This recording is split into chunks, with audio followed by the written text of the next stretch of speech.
Fortuna back in Chicago. And Matt, we're using a different platform tonight than our typical StreamYard. We're using Show Us, which is going to enable to bring on listeners, our devoted listeners of the Independent, to be with us in video form on the show. So I'm looking forward to that later in the podcast. But before we get to our award-winning listeners, how are you feeling about this game? As we're about 40, as we record this, we're about 48 hours from kickoff before Notre Dame, Georgia, in the Sugar Bowl.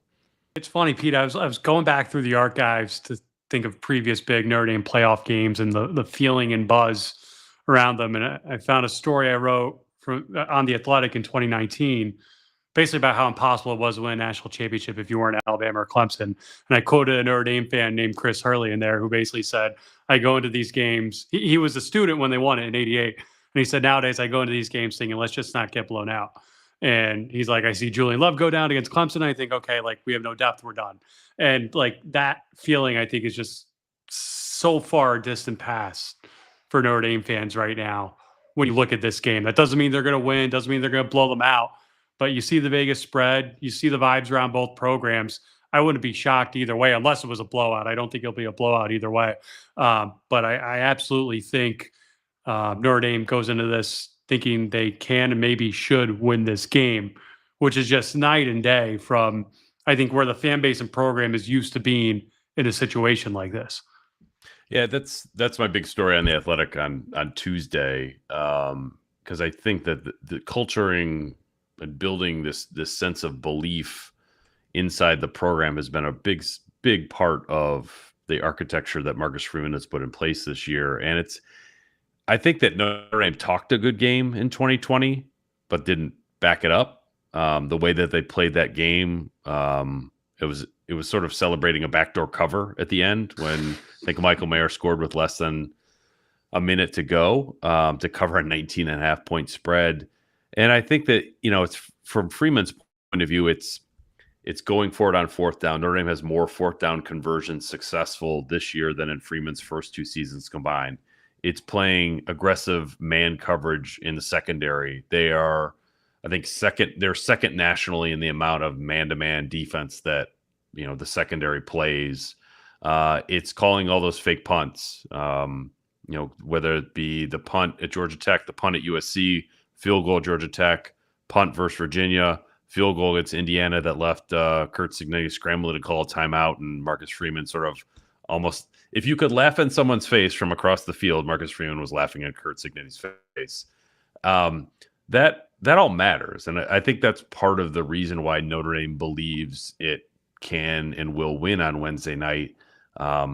And that's just not about saying like, hey, we believe in ourselves and like go team. It's actually putting in the work, because the roster up and down, like Georgia has the most talented roster. And so that's kind of same story as it ever was. But I just think the way Notre Dame's constructed, and Kirby Smart said it today. And, I think sometimes when people say it reminds me of an SEC program, they sort of take that as like self-mythologizing about the conference.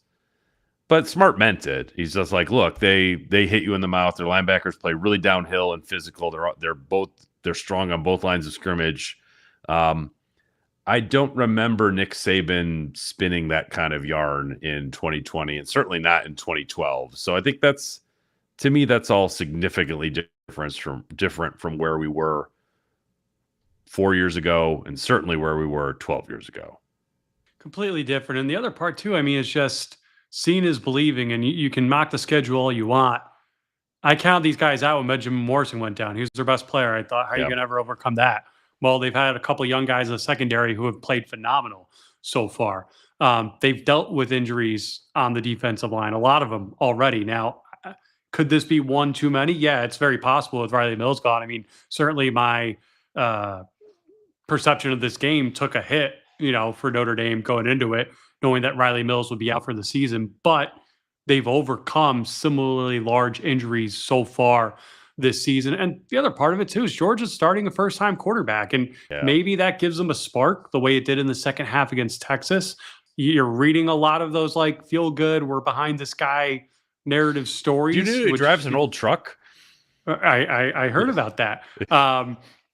But we'll see. Carson Beck was a bit of a turnover machine this season. A little surprised he declared for the draft. When you see what quarterbacks are commanding on the open market right now, you'd think a guy at least as accomplished as him would get paid more going to another school next year, but that's neither here nor there. That adds to an element of unknown certainly going into this. And the other part, we all saw the ticket prices for the first round when they were on campus and how outrageously expensive they were for Notre Dame, Indiana. I was surprised to see these ones were not that crazy relative to some of the other games going on this week. And I asked a ticket guy down in New Orleans, and his theory was Georgia fans are giving up because their quarterback's out, and Notre Dame fans are saving their money for the Orange Bowl. And I thought, okay, that sounds a little bold, and a little defeatist by both fan bases, if you ask me, because I think this is a 50-50 game at best. But it definitely contributes to that feeling of things starting to turn, at least perception-wise, in Notre Dame's favor entering this one. I was looking into Georgia. Can you tell me the last non-SEC team to beat Georgia? Because they're actually now in the SEC. I would say Texas, but they're in the SEC now. That was when Bevo attacked South Emerson. Logo. And that the year before they lost to Georgia Tech, which was Kirby Smart's first season, I believe. That's the last time a non-SEC team current has beaten Georgia. So it's like Georgia is entitled to feel as confident as they want to. But I talked to Malachi Starks. I talked to Tate Ratledge today. A couple other Georgia starters, and I'm sort of buying what they're selling about like Notre Dame. Notre Dame is good. I never bought that from Alabama in 2012 or 2020. I don't know if I bought that from Ohio State in 2015. So it just feels so much more even to me than it ever has before in this kind of setting. And I don't know if you saw, there's like Ryan Russillo had Booger McFarland on, and it was kind of Booger McFarland's take was like, if not now, when, if you're Notre Dame. And I kind of buy that. I just don't, I'm with you that I thought the 14 playoff would make it harder for Notre Dame to win a national championship, not easier. And yet here we are. They won their first round game against Indiana at home. Now they're playing a backup quarterback. They could play Penn State, which can't win a big game to save its life. And then you get maybe Ohio State, which has flaws, maybe Oregon, which has flaws. There's just a lot. There's a lot there, and yet Notre Dame has never beaten Georgia, so it's kind of hard to get ahead of yourself on much. Although, Marcus Freeman was asked today about, the 31-year major bowl losing streak, and he was essentially like, what is a major bowl these days? And is Indiana not a bowl game? I guess it's not technically. It's not. I don't blame him from taking that point of view, because it does kind of feel that way. Like, what is anything anymore in college football?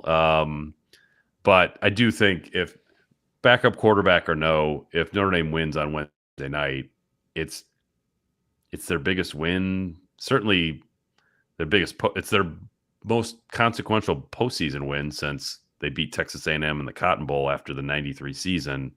And I think it would stack up quite favorably with Clemson, the 2 Clemson wins, Oklahoma in 2012, probably beyond that, just based on the brand name of Georgia and where they are. It's a little bit more like Clemson. Maybe this would be remembered similarly to the DJU game in 2020 when Trevor Lawrence was out.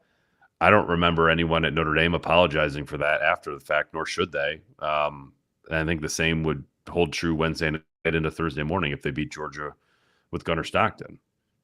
Oh, but this would have more staying power. It's not like you're going to get it with Carson Beck in 2 weeks. So you get a Penn State team that you're already a 1.5 point favorite against, last I saw. So I think I wouldn't go so far as say if not now, when, because it's not like Notre Dame's never going to be good again. But the cards align very, very well for them in this particular season with this particular bracket and this particular Georgia team. And I think that's where there's really a chance to see an opportunity here to paint a path at least toward getting to the national championship game. And, I think whoever comes out of that side of the bracket is going to be favored over whoever comes out of this side of the bracket. I just think between Texas, Ohio State, and Oregon, especially when you consider the fact that, one of those teams will have beaten probably 2 of them, they're going to be the more battle-tested team going into that. But it's definitely a very nice opportunity for Notre Dame in that regard.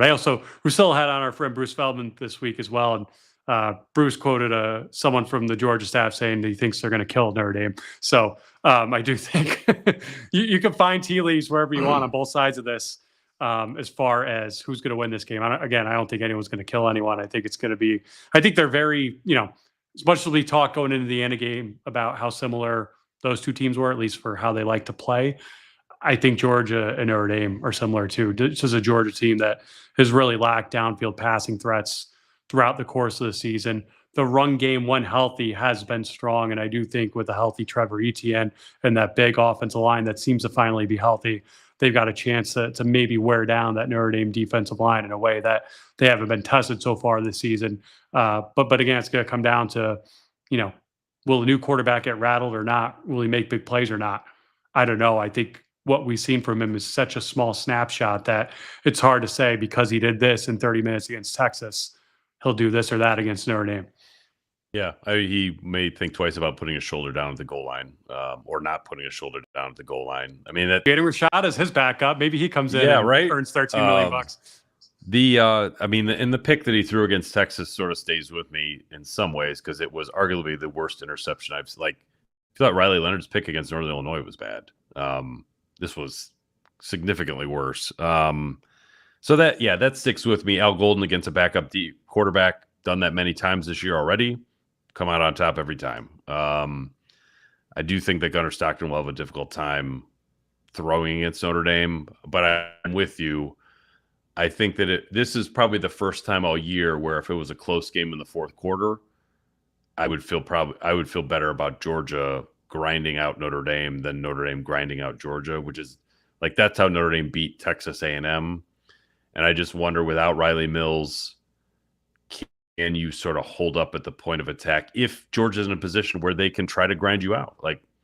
Maybe Notre Dame steals a possession with a fake punt or fake field goal. Maybe they're the team that gets the big turnover, where you're up 10 after 3 quarters. If that happens, then, the ability to lean on Etienne and the run game goes way down. And I I feel like Georgia has a chance to sort of like pull a Notre Dame on Notre Dame, but they have to get in a position where that makes strategic sense. And like, if Notre Dame really calls it to win it, doesn't play timid, goes for it, shows all the confidence that the program has been talking about all week, frankly, all season post Northern Illinois, then maybe Georgia doesn't get in a position to play that way.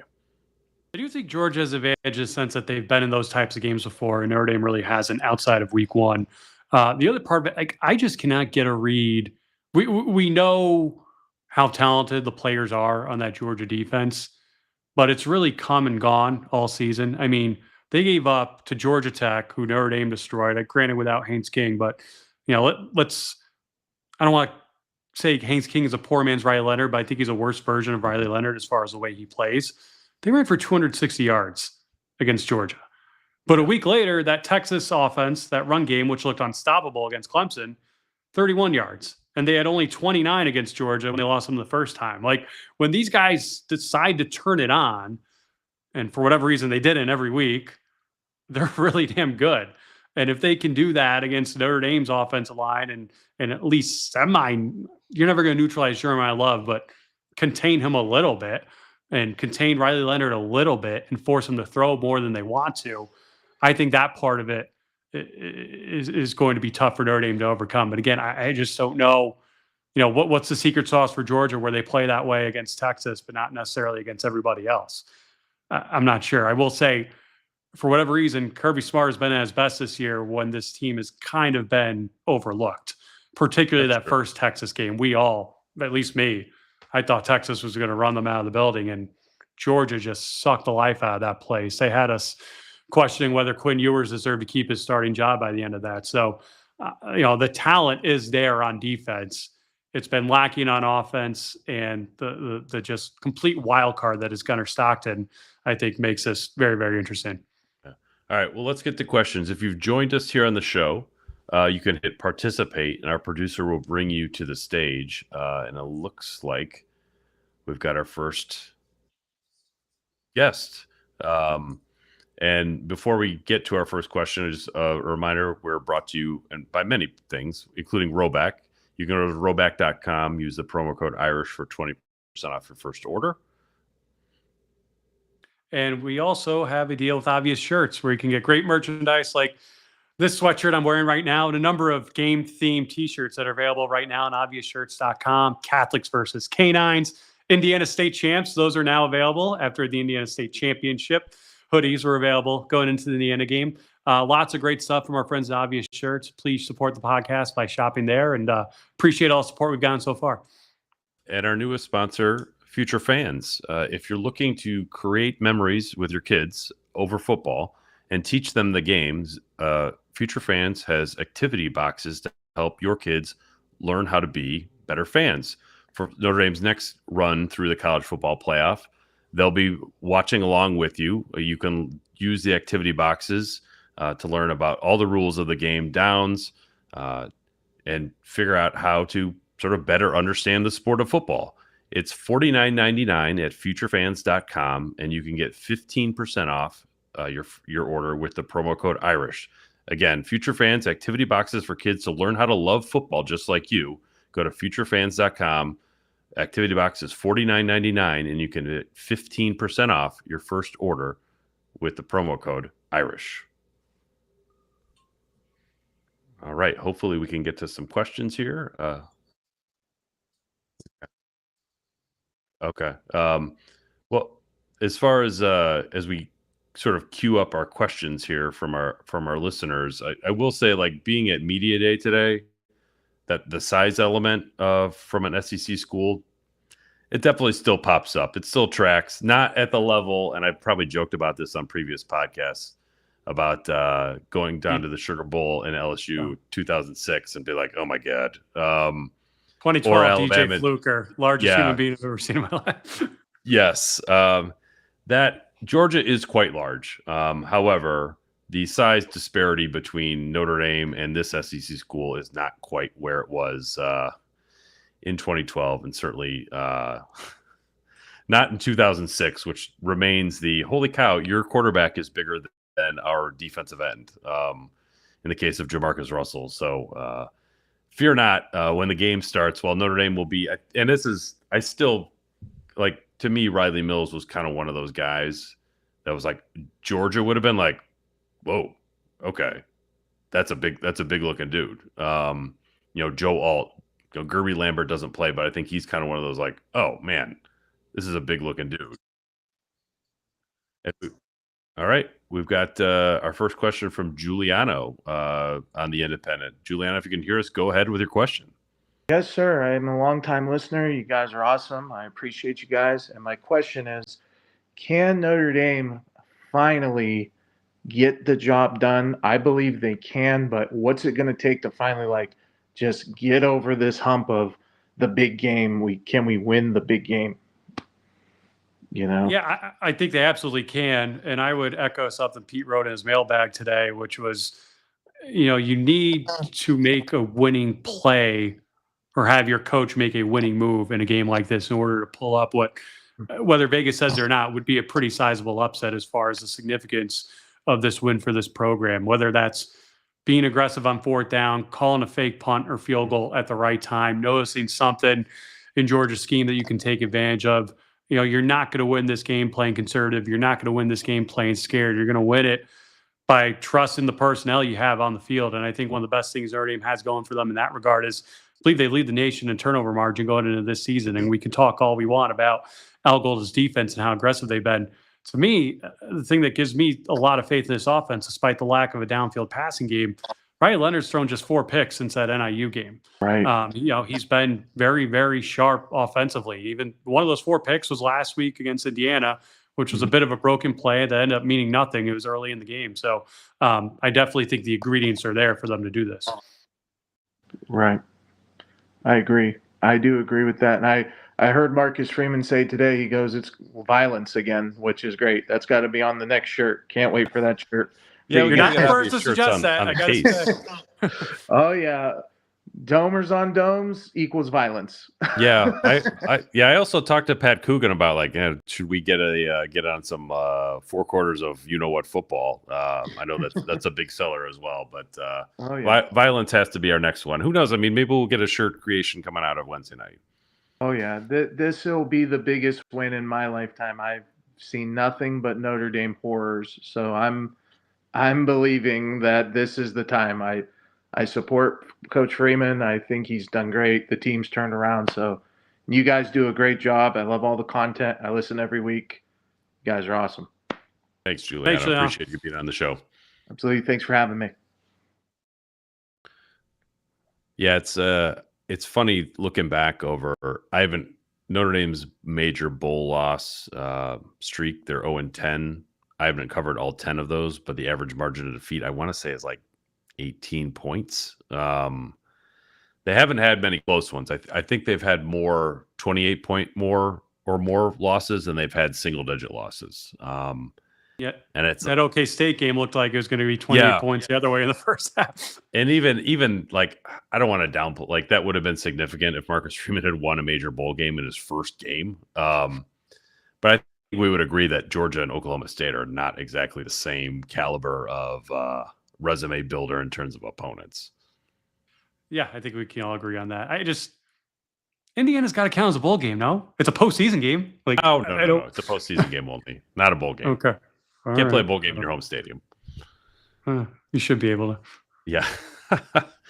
Well, if we've got more questions, hopefully coming through the queue here. Again, you can hit participate if you're with us on the Show Us app, and our producer will bring you to the stage. You can ask your question. Hopefully, we get some webcams as well along the way. But I guess in terms of something that was interesting to me from today was Mitch Jeter.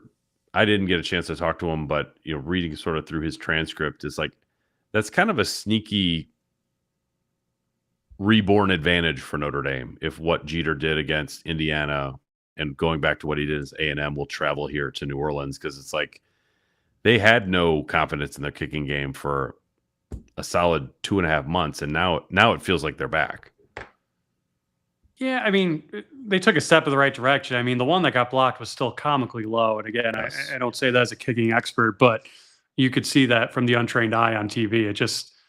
It looked ready to get blocked, and it was blocked. And, you know, I wouldn't go so far as to think, well, he hit 2 and then that happened, so his confidence is back to crap again. No, I don't think that's the case.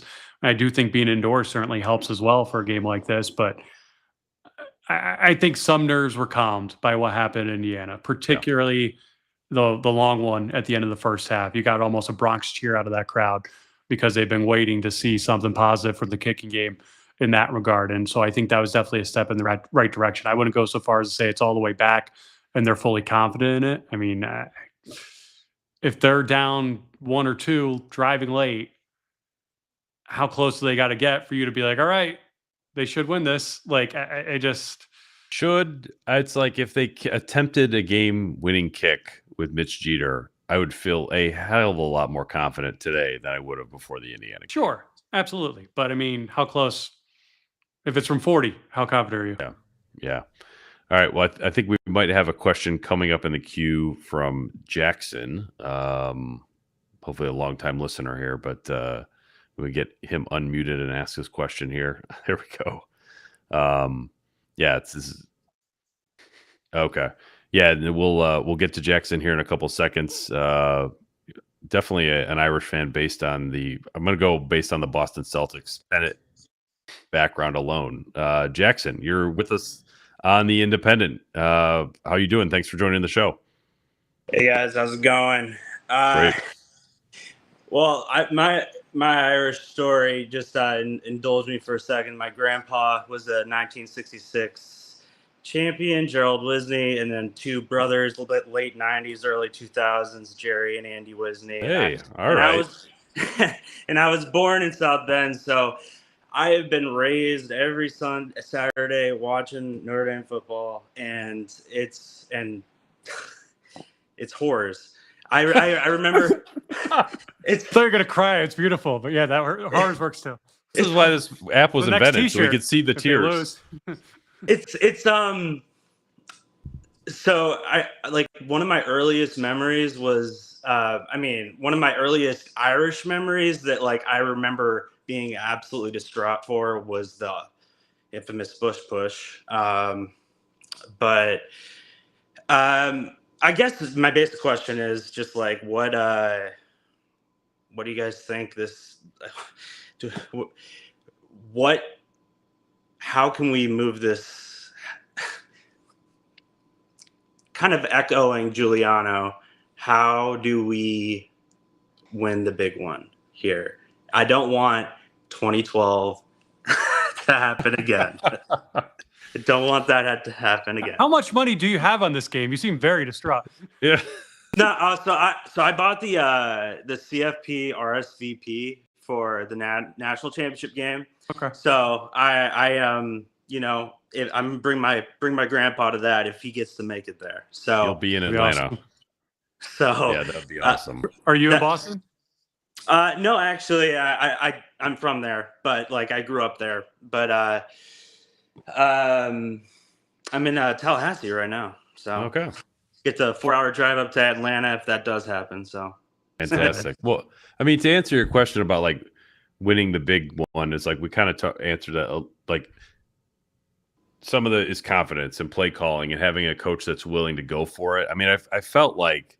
I mean, maybe you agree with this, Jackson, but like I felt watching the Indiana game that I was watching a replay of the Alabama game from 2020, but Indiana was Notre Dame and Notre Dame was Alabama. And that I think that Freeman's like, I'm going for it mentality has like that. It makes me more confident that eventually they're going to knock down this door opposed to just doing what Brian Kelly had been doing and like, to full credit, like he won a lot of games, and that's he put the program in a position where elevating a first-time head coach made sense by sort of rebuilding some of the foundations. But I think that Notre Dame, and Matt and I have talked about this on previous shows. Like this is as all in as either of us have seen the administration on football since we've been on this beat. And so it feels like there's another level to get to with the Notre Dame football program in a way that like I haven't necessarily felt much of the last 24 years, like the whole shopping down a different aisle or like we can't do this or we can't do that.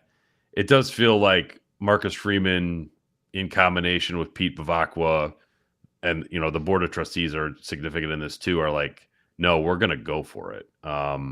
And that I'm more confident that like Notre Dame will eventually get there than I was a year ago.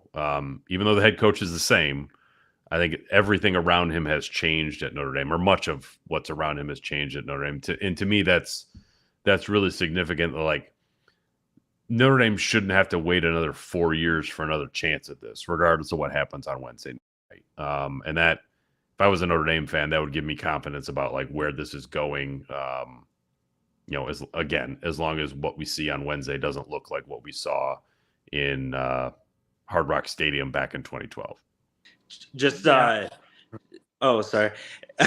Just I think one of the things that gives me optimism going into this game, like versus what I expected, like the previous 2 CFP appearances, is just the football culture. Honestly, like just the little media you see on Peacock or whatever, like there's way more behind the scenes, as any guy that played football knows, and you guys covering the beat, like there's way more. It seems to me like he has a real connection with his players, and that is, there's energy, and I didn't feel that a lot of the time with Brian Kelly. So hopefully that is sufficient for my question. Yeah, I think that's an accurate assessment of the situation. I think the confidence and the aggressiveness that they've played with all year gives me faith in a game like this. Like if they face a 4th and 2 in a critical situation, it's not, gee, what are they going to do now? Are they going to step up to the moment? No, they've been doing this all year. They were calling fake punts against Georgia Tech. Like I just think it's not going to be anything that's out of character should they find themselves in a situation like that. And then from a program standpoint, I echo everything Pete said. I'd also add, like, it's a flatter college football world right now. I mean, yes, the rich are still getting rich, but it's so hard to hoard talent these days the way you could 5 years ago if you were in Georgia and Ohio State and Alabama. That, I think, there are going to be many, many opportunities for programs like Notre Dame that are stable from an administrative and coaching standpoint. And, at the very least, are still going to have quality football teams and kids on those teams year after year. So I definitely think there's another level for this place to get to, and I think they're doing everything they can to reach it. All right. Thanks, Jackson. Appreciate you coming on the show. Hey, Jackson. Thank you. Yeah, and I do think that as we wait for our next question, again, if you hit participate, you can hop in the queue and our producer will bring you to the stage. But I do think that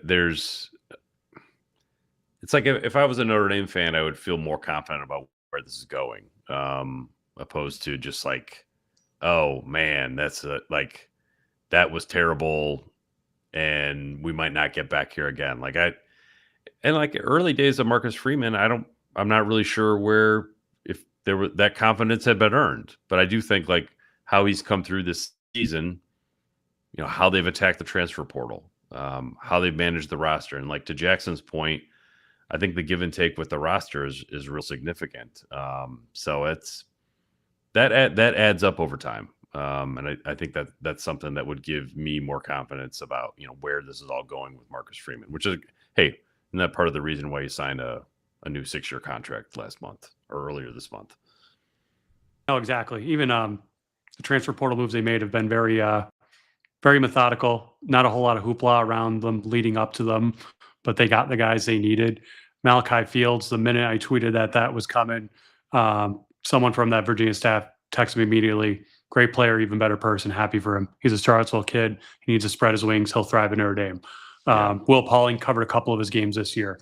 Felt like he was the only guy in that offense at times because they called his name every single time. I think in a real offense, like he's got a chance to do a lot of big things next year. Yeah, I'm with you. Well, we're waiting on our next question. I believe it's going to be coming from Sean O'Malley as our producer brings him to the stage. Yeah, and I'm with you. And hey, Devonta Smith, not the Devonta Smith we talked about earlier in the show, but like if you're plucking a nickelback from Alabama, that's not a bad place to look for talent. And I think like they've done a good job of that. I think that they're well capitalized to kind of keep that push. And that's Marcus Freeman has talked about not majoring in the transfer portal, but I mean he will be a minor with honors. I don't know how he wants to describe that. Actually, it looks like our next question might be coming from Dan Kelly 120, but yeah, they do it. I think they've done a good job of kind of figuring out, all right, hey, this is who we want to attack. This is how we're going to get them. They're very like methodical, almost. I feel like undersells it. I think it's been more surgical, but like not high school recruiting is different. But how much time and hoopla did they waste publicly with Deuce Knight when I think all of us knew he probably was never coming? That less so. Yeah, and it's like as a note, just like as a roster note aside, down here watching practice, you got Blake Hebert, Madden Faremo, Jadon Blair all practicing with the team, similar to CJ Carr. I see video of our next question coming in from longtime listener of the show, Dan Kelly, I believe. So awaiting what pearls of wisdom he has for us, but. Yeah, it's all right, Dan. I think you are live on the Independent. Good to see you. Thanks for joining. Good to see you both. Pearls of wisdom, Pete. How's this one? So I don't know if you remember from our conversation years ago. My undergraduate degree is from the University of Kentucky, which was when Jared Lorenzen was the quarterback. So you talk about a quarterback being bigger than the defensive line. That guy hit that mark every single time. He was something else to watch. Yeah. Thanks for doing this. This is fun. So I tried to sneak this in the mailbag this week, but there's a lot of bigger picture questions. Last week, or leading up to the Indiana game, all the focus was those linebackers can't hang with Mitchell Evans. It's time for Mitchell Evans to be the dude again. We keep waiting on him to be that guy from pre-injury 2023. If he is that guy on Wednesday night, do the Irish run away with this? I mean, I'm all with all the other listeners who have said, can we do this? I think if he steps up the way he's done before, they have a great shot. I mean, that's a good point. I do think that I thought Mitchell Evans was going to eat Indiana alive and really was lightly involved. Had a fumble that I think recovered early on. I'm less. I think the Mitchell Evans that we see on Wednesday night doesn't need to have a lot more than 3 catches for 22 yards if all 3 went for first downs, and then is a huge part of the run game. So like that's the Mitchell Evans that I'd really like to see on Wednesday. I think that maybe we're not going to get back to the Mitchell Evans against Duke and Ohio State, but I'm not sure if you got Jordan Faison, if he's really a postseason specialist, maybe they can get away with attacking Georgia in a different way. Yeah, nice to ask about another Kentucky native. As a Giants fan, I always have a soft spot for Jared Lorenzen myself. But rest in peace, J-Lo. Yeah, I know. I'm with Pete. I thought, Tim Murray was on our show leading up to that, and his best bet I think was Evans' over yards in that game, which I thought was a lock. And I think he was a drop pass away from getting it, but I still was a little underwhelmed as far as what he ended up doing in that game.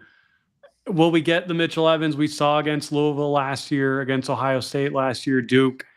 I'm more skeptical by the day, but if he can make 1 or 2 of those big catches in traffic and just force Georgia's defense to pay more attention to him, I think that will go leaps and bounds to keeping this offense moving downfield, especially, as Pete said, when Jordan Faison looks like he's fully healthy and looks like, at least for Notre Dame's offense sake, a true number 1 threat who can go up there and make plays in the postseason.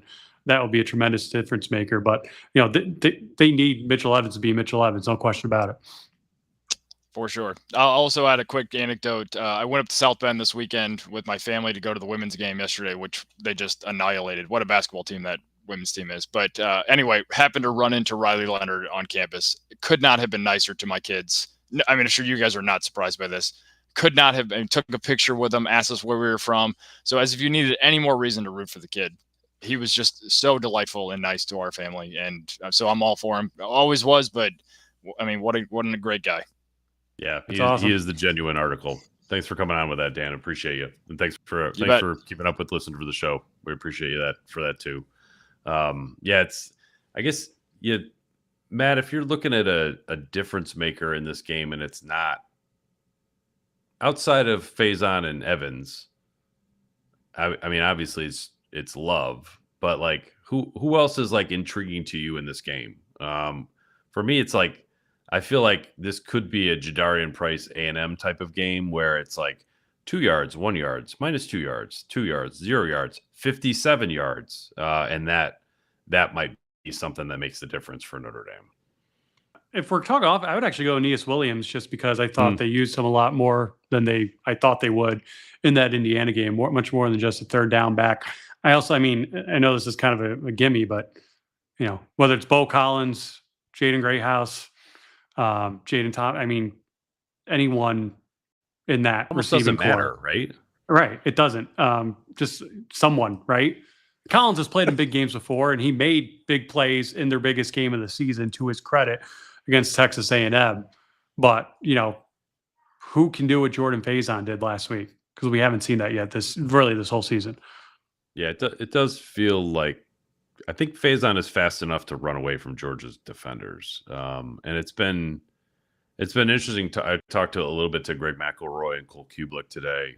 They're at Media Day, and they're like, I almost feel like people who have seen Georgia up close are more optimistic about Notre Dame's chances than people who have seen less of Georgia and are just sort of going on the brand, if that makes sense.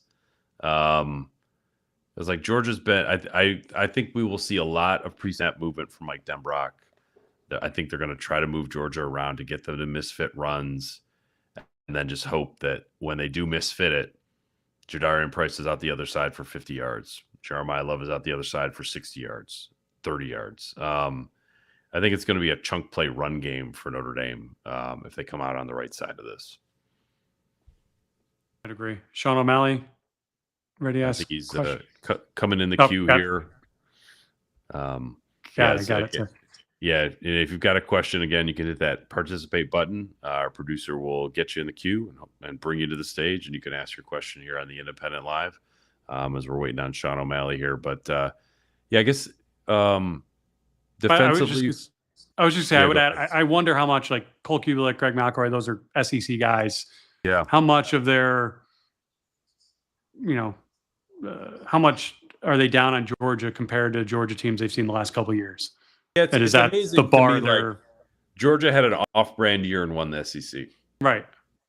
They lost 2 road games, right? I mean, they lost at Alabama in a epic game that would have aged better if Alabama didn't just tank it. And they lost at Ole Miss, where it just felt like they ran into a buzzsaw. Like Ole Miss was like an off-brand Georgia. Like they could put it all together against anybody at any moment, and then they can lose to Kentucky. So it is. I don't know. That's a hard read, but it's been interesting talking to McElroy a little bit and hearing him say, like, I think he was like, it's almost like he likes the matchup for Notre Dame more than he would think that he would. I don't know. It's strange. I don't want to put words in his mouth, but he'll be on the call with Sean McDonough on Wednesday night. I'm a big fan of the McDonough McElroy pairing, so it should be a good call. As we're closing in on our next question here, we'll be. All right, Dave Mott, you are coming here live on the Independent. Dave, thanks for joining the show. Yeah, man. Thanks for having me, guys. I'm the Gold Helmets on Twitter. I think I like every single one of Pete's posts except the soccer ones. Okay, me too. So no, appreciate all the content, guys.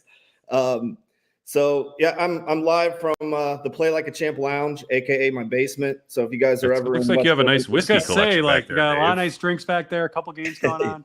Yeah, if you guys are ever in Westfield, Indiana, hit me up. We'll have a beer. So, this game, I've kind of been all over the place with this since the Indiana game. Like I was really had my doubts after the Mills injury.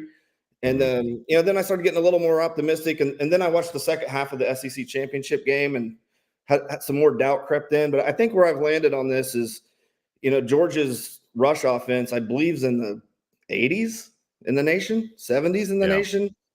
And with an inexperienced passer, I'm feeling, they're going to get their plays, but I'm feeling a little better about that.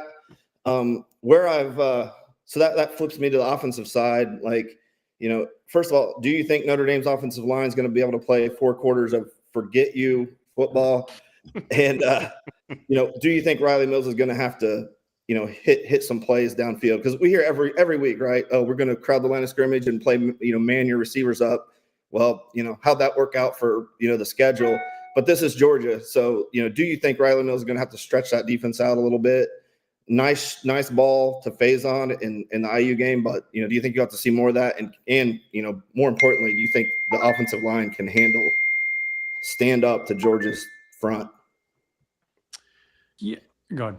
Yeah, I was gonna say, like, for Riley Leonard, I do think there's gonna have to be some threat of it, and it's almost like it would be better if they completed it than if they didn't. But they at least have to try it. And I think that Matt and I have both covered Notre Dame games in big spots where they didn't take a shot. They never went for it. And one of the exceptions was Clemson in 2020 that shot to Avery Davis at the end when they had to have it, they got it. But that was kind of a rarity. So I do think that Riley Leonard will at least have to take a few shots. I'd be lying if I said I wasn't concerned about the offensive line right now. And that's I think that the offensive line should step to the forefront here. We've seen enough big Notre Dame games where maybe they've struggled or got pushed back. The defensive line, that's where I think you have to help out your defense with maybe pace of play on offense. Like, I don't think that they can go below Heinisch, Rubio, and Cross at defensive tackle. Like, I think anytime you go below those guys, you're sort of stealing snaps and Georgia's going to know it. I'm not saying it's going to look like the Clemson game from 2018 when Julian Love goes out and Dante Vaughn comes in and it just all collapses. But I don't think you can hold up long term that way. That Matt, I don't know if you have a different opinion on that. That's just sort of how I see those two lines and the necessity of taking deep shots. Yeah, I mean, I think I have more. Well, I know I have more confidence in Notre Dame's offensive line, the defense line going in this game for the reasons you just mentioned. I just think they're stretched probably as soon as they can possibly go on the defensive line, and that Georgia offensive line, for as inconsistent as that running game has been, seems to be as healthy of a place as it's been all season long. And they're very, very big. And again, Trevor Etienne, when he's on. I know he's been inconsistent as far as availability goes, but I could see Georgia really leaning into that run game more than ever before, given the quarterback situation. And then offensively, I think they're going to have to take some downfield shots, and I think they're going to have to convert some. I don't think you can win a game of this magnitude without something like that. I don't think, the closest opponent they played to this obviously is A&M, and they had kind of the perfect game plan to outlast them in the fourth quarter there. I don't think that philosophy is going to beat Georgia on a stage of this magnitude. I just think you're going to have to do more than just simply grind them out and outlast them in the end. I mean, Georgia's the deeper team. They're the more talented team. They've been in this position before. You maybe you have the better defense. I think even that might be a stretch, at least from a talent standpoint. I think that's a stretch. So I just think you're going to have to do something extraordinary or beyond the ordinary on offense in order to do that. And obviously that would require doing stuff for the pass game. Yeah, look, Notre Dame is 130th nationally in pass plays of 30 yards or more with 9. They're 124th in pass plays of 40 yards or more with 4. So hitting that would be very much out of character for Notre Dame all year. So that's where I feel like Notre Dame is going to have to do something maybe a little bit different than what they've done all year. And it's not like they need to hit 5 of them. They might just need to hit 2. And that, to me, I still feel like that's reasonable, especially with phase.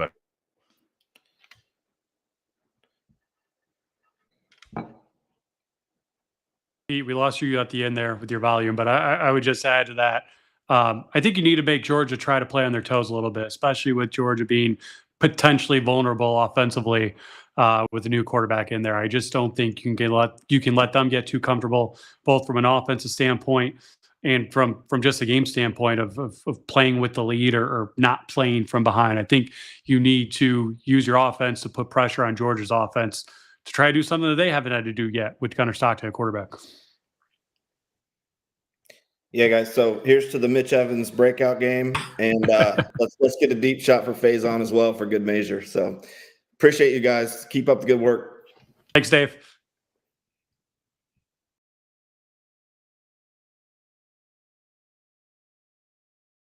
Pete, are you with us?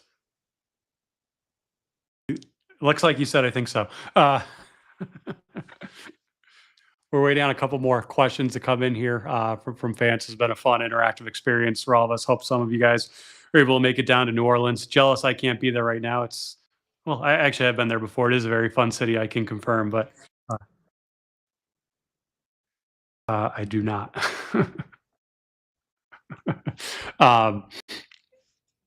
We have Ryan Flynn coming in.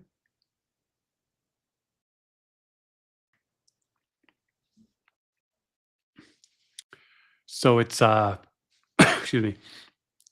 What I think this is Pete's way of just trying to get out of this and go party on Bourbon Street while there's still time left on this Monday night. I don't know if he'll be doing it. He's glad there's an 8:45 kickoff time on Wednesday, so he'll have a New Year's Eve to party and then make fun of me when Penn State blows it to Boise State that night. But should be a great lineup of games that Wednesday. I mean, just from sun up to sundown, you look at that back-to-back lineup on ESPN of the Rose Bowl with Oregon, Ohio State, followed obviously by Georgia, Notre Dame. Just a really, really exciting game and just a Georgia team that I don't think any of us have been able to really get a read on throughout the course of the season with the Notre Dame team that's obviously hitting its stride at the right time.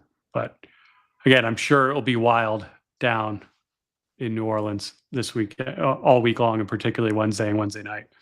You back? I hope so. Yep. Looks like everyone's back. We got Pete back. Okay. We got Ryan Flynn in here. Is that a hockey jersey? It looks pretty cool. Yeah. All right, we're bringing in our next questioner as bringing Ryan Flynn to the stage. It was Natalie attired there in a that is, but he'll have to explain. You coming to Wrigley?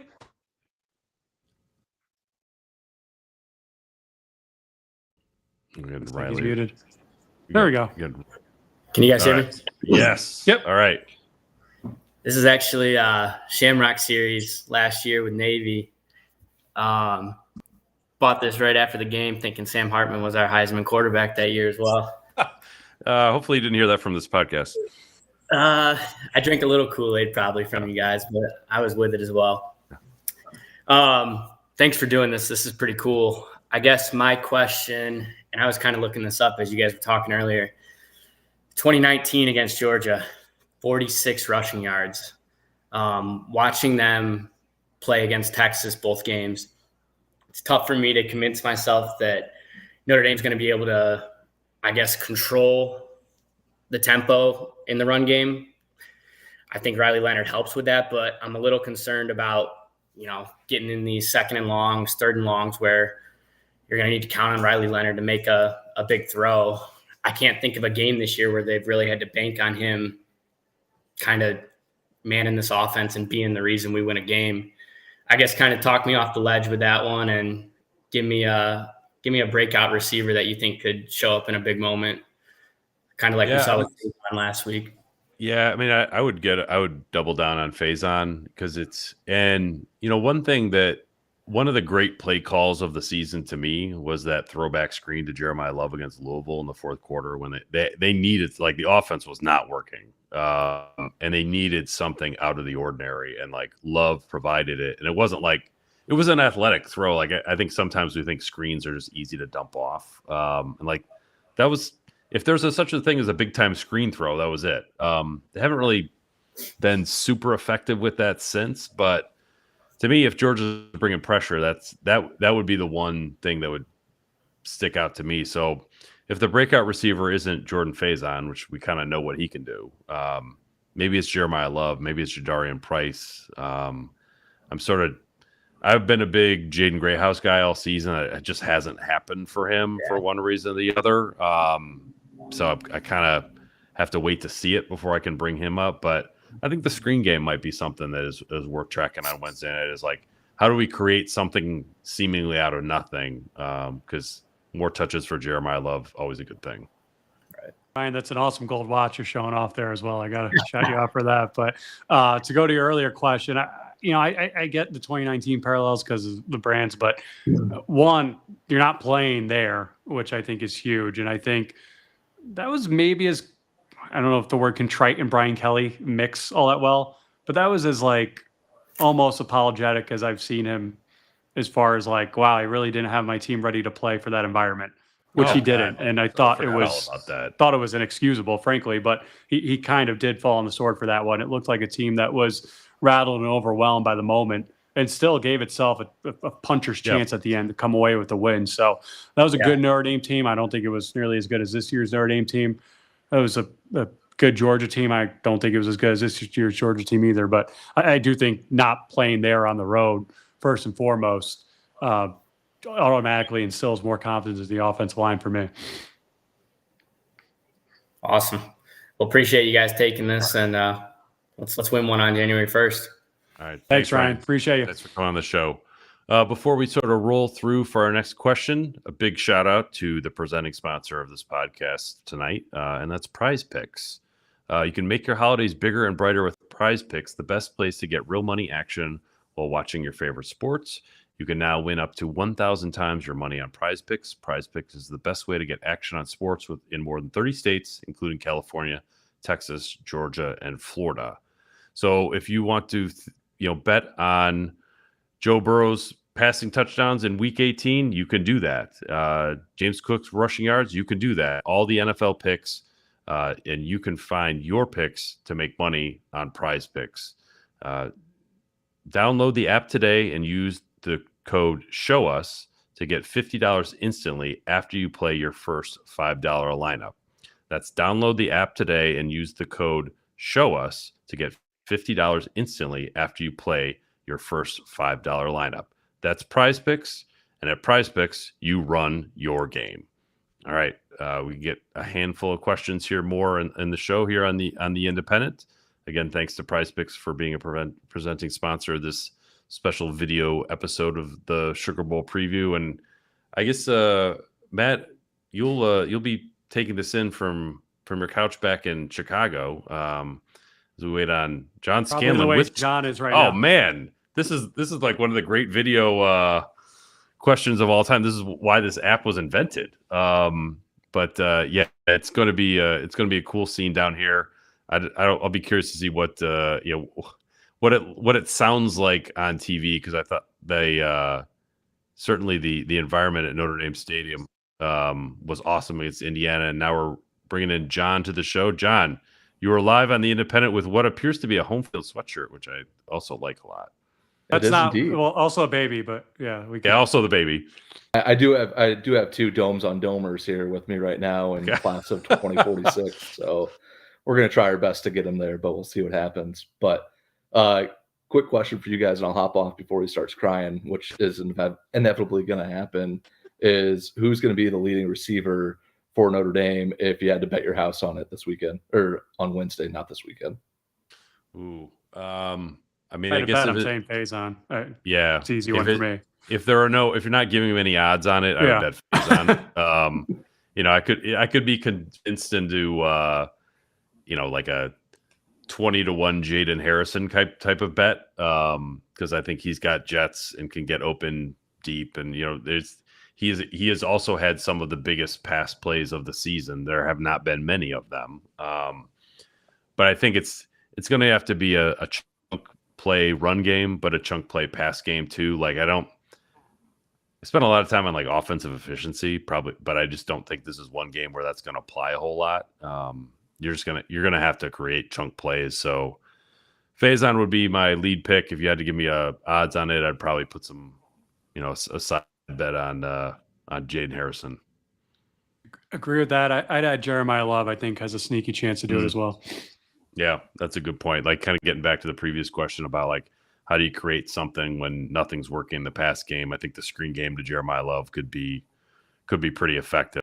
I realize Georgia also knows that, so it's not necessarily going to be this huge surprise. But I think Georgia's linebackers, for how talented they are, sometimes they're incredibly disciplined and athletic and disruptive, and sometimes they're incredibly ill-disciplined and in the wrong gap at the wrong time. And if you get Jeremiyah Love the ball, and the defense is in the wrong gap, I don't care if it's Miami, or Georgia. He's going to run away from some people. So that's sort of where they got to go. But John, this is a very good effort hopping on the show here tonight with a sleeping baby in a home field sweatshirt. Do it again. How old? 4 months, and fellow heart patient with you, Matt. So, but doing well. Wow. All right. Happy to hear that last part. But you're reminding me right now that was the Wrigley guy who caught the foul ball in his beer when he had the one baby in the other hand. Yeah. That's the equivalent on this podcast. But congratulations. Hope you get some sleep. Thanks. Yeah.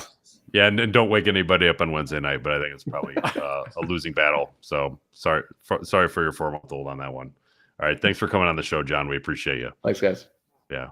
Yeah. I guess, Matt, it was before John's question. I was kind of the atmosphere, the environment that we're going to see on or hear on Wednesday night. Like, I feel like even though the ticket demand has been like a little bit softer than maybe you and I would have expected, I think it's going to be pretty wired, don't you? Yeah, I mean, you've covered a game there before, right? That press box is open air and it's high, so it feels very loud. That was like because that was the first Sugar Bowl after Hurricane Katrina, and LSU played in it. Like that was just forget it. It was a hornet's nest. It was one of the loudest environments I've ever been in. I don't think this one will kind of hit at those levels. But in a similar way that like, look, why was the Indiana atmosphere so good? Was it the video board? Was it the music? Was it the DJ? Was it the band? No, it was like the fans were really behind the team. And I think the Notre Dame fans that show up in the Superdome on Wednesday night will be equally fired up to sort of get after it on behalf of Notre Dame. That I don't know if that will make a difference, but I think it will sound like it's making a difference as it's happening. I would add the pregame walk on game day live with the bagpipes right as the sun had set, with game day broadcasting it, going through the game day crowd.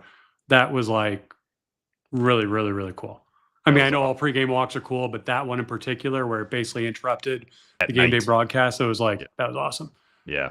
All right. Well, next up on the show, we've got Nick Denig as we sort of bring him to the stage here. And Nick, I think you were live on the Independent. Awesome.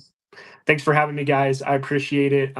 Thank you for saying my last name right. That is a small thing that you did really well. Most people pronounce it Denning. So thank you for that.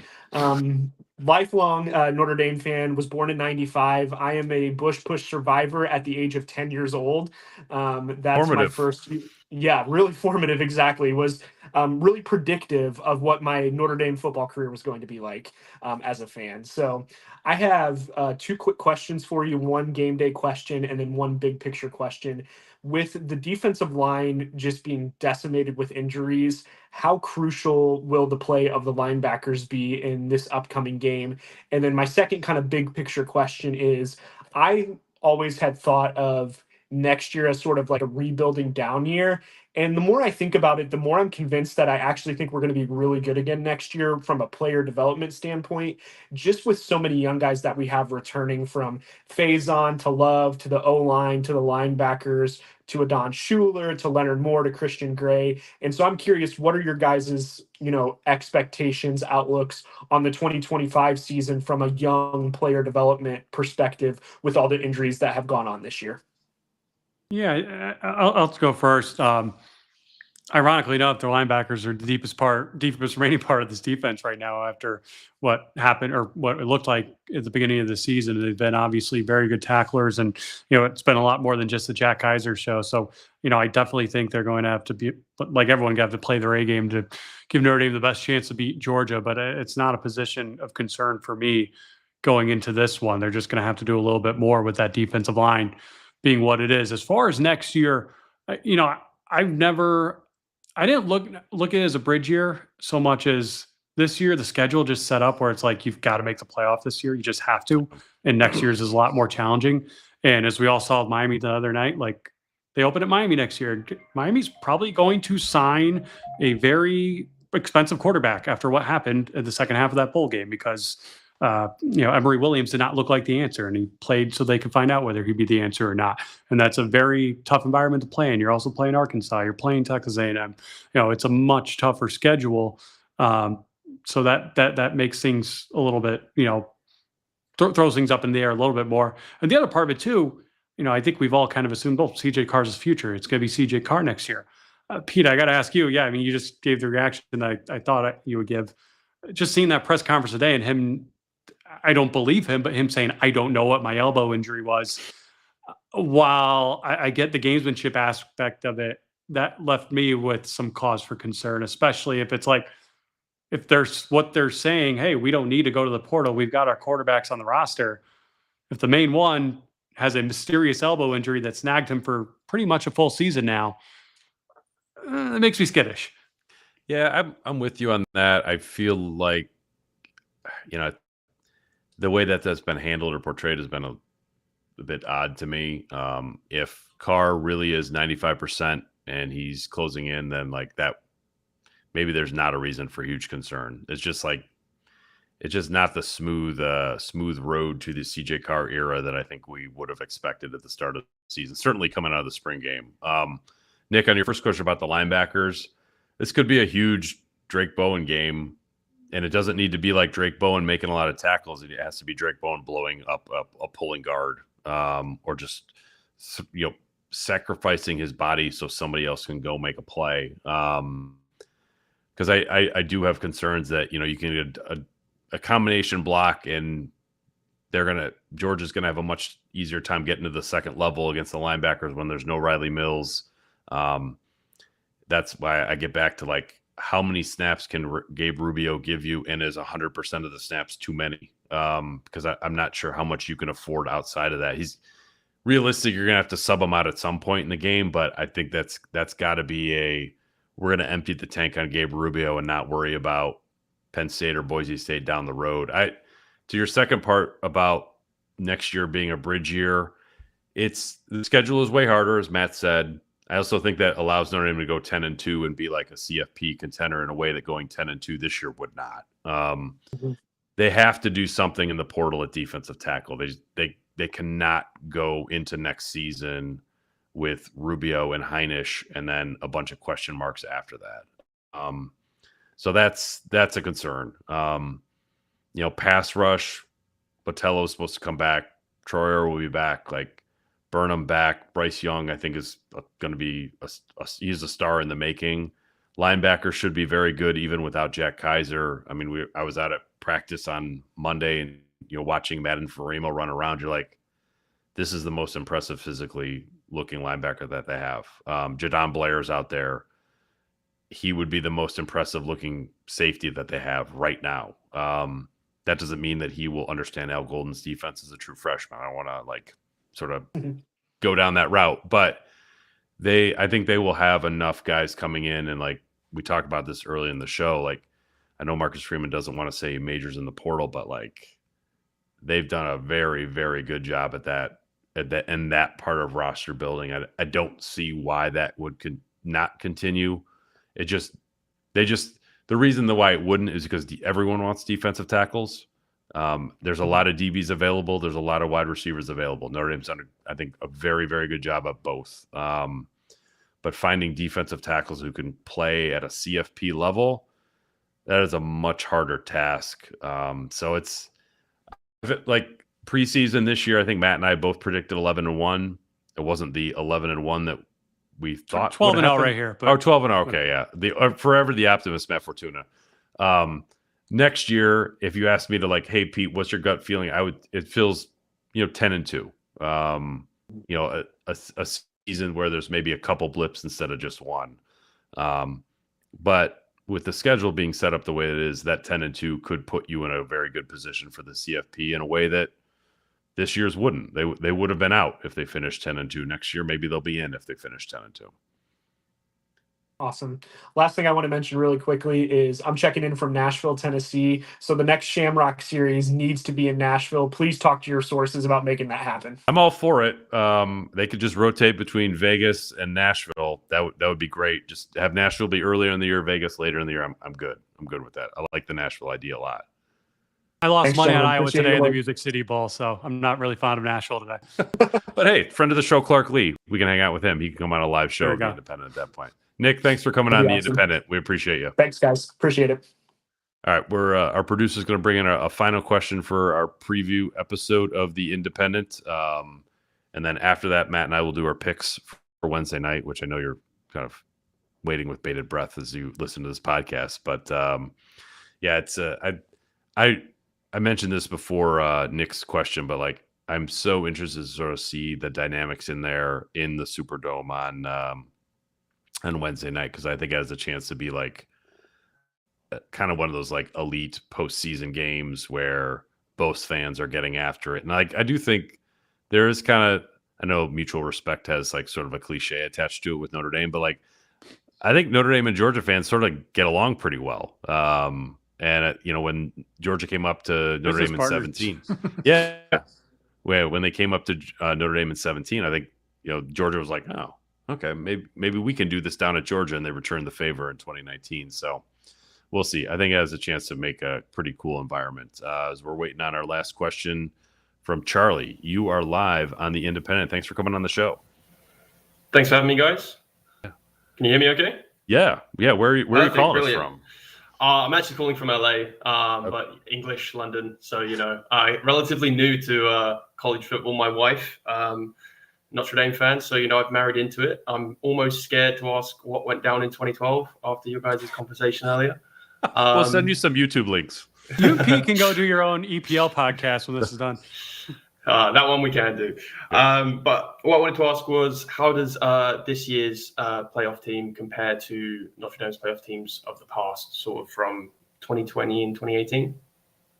Yeah, it's I asked Kirby Smart a version of that question, but I was asking 2017 and 2019 when they played Georgia, and he felt like they're very similar teams. And I feel that way about the way 2018 was constructed and the way 2020 was constructed. Very similar to this team that we're going to see on Wednesday night. I think, a mobile quarterback, Riley Leonard, is a more dynamic runner than Ian Book. Ian Book was a superior passer.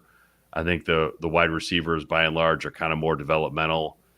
I do think where, the defense structured very similarly, although certainly much deeper in, this year with what we saw with Benjamin Morrison going out and Leonard Moore coming in.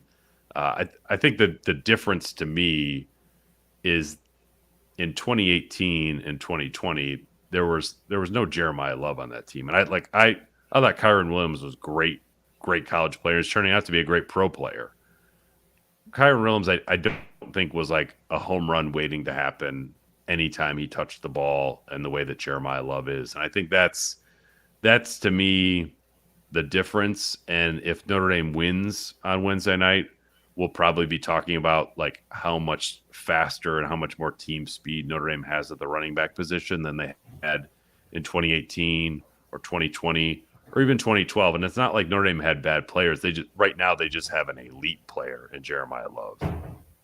Yeah, I think this team's a little bit more similar to the 2020 team, the 2018 team. I thought the 2018 team played a little bit above its head, was very lucky in the health department, and that schedule ended up just being, we thought it was going to be murderers row at the beginning of the year. And frankly, it was a little bit like this year. They had a terrible Florida State team, a terrible Virginia Tech team. USC was bad. Very, very similar in that regards. And even the Michigan team, I think they were a pretty big underdog against going into the opening of that season. And they beat them pretty handily. A&M, right? Well. Like the big opening week win that sets the table for everything else. No, that's fair. I just thought, this team's much deeper than the 2018 team. I do think that defense in 2020 was special.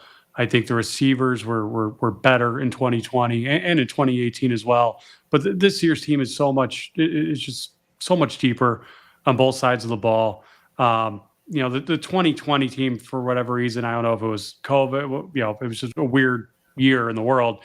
There was something about that team where, Brian Kelly was openly talking about national championships and taking risks against Clemson and doing things that were kind of out of character for him, that just kind of spoke volumes about the level of faith he had in that team and how different that team was from everyone else. And I still think in a different year with a different playoff matchup, that team has a chance to win it all. That Alabama team that beat them is arguably the greatest college football team in my lifetime, if not of all time. And the Clemson team that beat him with Trevor Lawrence was one of the best college quarterbacks of our lifetime as well. I think if you put that 2020 team in this year's playoff field, they might be favored to win it all. So But like Pete said, I mean, I remember it was 2019. They played down in Athens. I want to say DeAndre Swift hurdled someone, and it was like, whoa, Notre Dame's never had someone like that before. Now we see Jeremiyah Love do that like multiple times a game. It's just, yeah, they've recruited to the level of athlete that can hang and beat anybody, and that's where you see the biggest difference on the field on Saturdays. Great. Well, hoping this year's playoffs goes a lot better as well. Yeah, like in all seriousness, you can skip the 2012 YouTube videos. You don't need to watch it. So. I can tell you're new to this because you still have your hair, a lot of it. All right, thanks for coming on the show, Charlie. We appreciate you Thanks, joining us on the live version of The Independent. All right, Matt, as we wrap up this pregame episode of The Independent, what do you got? What happens on Wednesday night at the Superdome? You just branded me as ever the optimist, but I known picked you as a homer single, here, Matt, for a long time. I picked every single game of the playoff at the beginning of it. All four were right, of course, in the first round because, as we expected, the home teams won. But I'm not going to go back on my earlier pick. I had Georgia 24, Notre Dame 17. Notre Dame can certainly win this game. Would not shock me at all if they won this game. They go into this game with every right, thinking they can and should win this game. I think it's going to take them doing something on offense that they have not done before. And I just worry, especially without Riley Mills. I think that's just one injury too many for this unit against a Georgia team that is this capable, I would say, when they're on, whoever the quarterback is, of really taking advantage of that. So I think Georgia wins a close one, 24-17. I think, both defenses dominate for the most part. I think it comes down to the fourth quarter. I just think Georgia's been here before. Kirby Smart, in some ways, I think, has got this program right where he wants it from a narrative standpoint, and that seems to be when they're at their best. You mentioned the non-conference stat with him. End of the 2018 season, last time they lost a non-conference game. I just think I just have a hard time picking against Georgia, even though I can easily see Notre Dame winning this game. Yeah, I'm in of a similar mindset. My confidence in Notre Dame winning, even without Riley Mills, comes down to Al Golden versus Mike Bobo and a backup quarterback. And I think that's where Georgia is really going to have a hard time moving the ball. Even in the games where they've been dominant, I don't think they've looked dominant offensively. And that was with a different quarterback in Carson Beck. And I think it's worth noting, to me at least, that the quarterback change at Georgia is not a like-for-like swap. They're going from a pass-first, passed-all-the-time quarterback to a run-first, run-all-the-time quarterback. And I know that Gunner Stockton threw for 14,000 yards in high school at a small school level in Georgia. So he's more than capable of doing it. But I just think if you're Georgia, you have to recalibrate who you are offensively in 3 weeks or 4 weeks. And that is a very difficult thing to pull off. So I think that Notre Dame is going to severely limit Georgia offensively, which will be enough for Notre Dame to hit a few shot plays to get Jeremiyah Love just enough touches. So I'm going Notre Dame 21-13. Now I go 21-17 on this one. So 3 scores each. Notre Dame ekes it out with 3 touchdowns versus Georgia, 2 touchdowns and a field goal. And that would be a hallmark win for the program. Certainly a huge win for Marcus Freeman. They've already extended his contract. I'm not sure you can do another one right away, but it would be a historic win for Notre Dame, and it wouldn't be a first historic win, but it'd be the first in a while for Notre Dame. So I'll go Notre Dame 21-17 over Georgia on Wednesday night, and then the Independent will be back at our usual post-game format for that, taking questions live for anyone who dares stay up late with us. It's going to be a therapeutic one either way, and a late one either way. That's it was funny talking to my editor about like my post-game column already. I was like, whatever it is, it's going to be super easy to write because I think just the energy that this game will give off will be incredible. I think it will be a very fun show of the Independent to sort of make sense of it all, regardless of how it shakes out. But Matt's got Georgia. You can blame him if Notre Dame wins. I've got Notre Dame, but no one will remember that if Georgia comes out on top. So it's going to be a fun game on Wednesday night, regardless. So until Matt and I get back together post game of the Sugar Bowl, thanks for being with us on this very special episode of The Independent on Show Us. Again, thanks to Prize Pick, the presenting sponsors of this show. You can check out Prize Picks for all your fantasy needs, daily fantasy needs, and we appreciate them putting on the show here tonight. So until Wednesday, he's Matt, I'm Pete. Thanks for being with us on this episode of The Independent.